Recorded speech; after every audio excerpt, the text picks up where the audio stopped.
Hey folks, Patrick Barrett here. Welcome back. Good to see you again.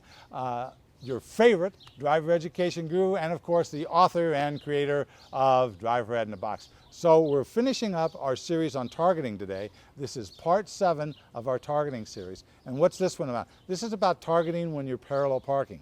Now, this is actually going to be a combination of what you're doing when you're looking up ahead and also what you're doing when you're backing. And then, as we mentioned earlier, about pulling through the space, when you pull through a parking space. It's really the same principle. The difference is that what you do in advance is that when you spot the space that you're going to go into, of course, you're going to pull up next to that space, past it, and then you're going to back into it like that.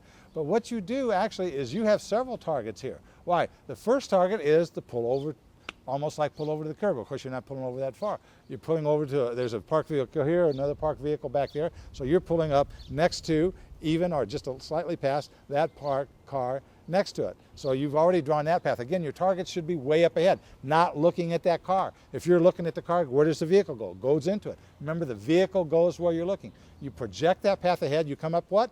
Parallel to it. That's right, and even with it.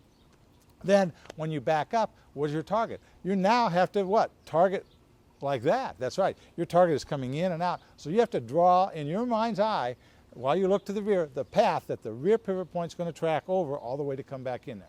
Now there's other ways, real simple ways of doing that by saying, oh, you turn your wheel all the way to the right, back up to it's a 45-degree angle, straighten out the wheel, back in. When you've cleared the front of the car, turn the wheel all the way to the left, and it'll get you right in there. And that's true. That'll work for you. Nothing wrong with that. Understand, though, that you're not targeting when you're doing that. All you're doing is, going here, go here, turn there, go back, clear this, and you turn the wheel back, and you're in. Okay, that'll work.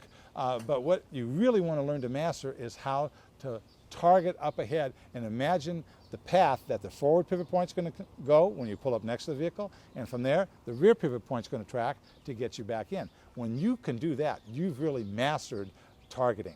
When you're able to do that, at least targeting as it relates to parallel parking. And then when you go out, it's the same thing. We already talked about that, about pulling away from the curb. So remember, that's how you target when you parallel park. Now, if you need any additional resources at all, any help, go to www.driveredinabox.com, get one of our resources, let us help you save someone's life. And remember, when you practice, practice like your life depends on it, because it does. Again, this is Patrick Barrett saying bye now.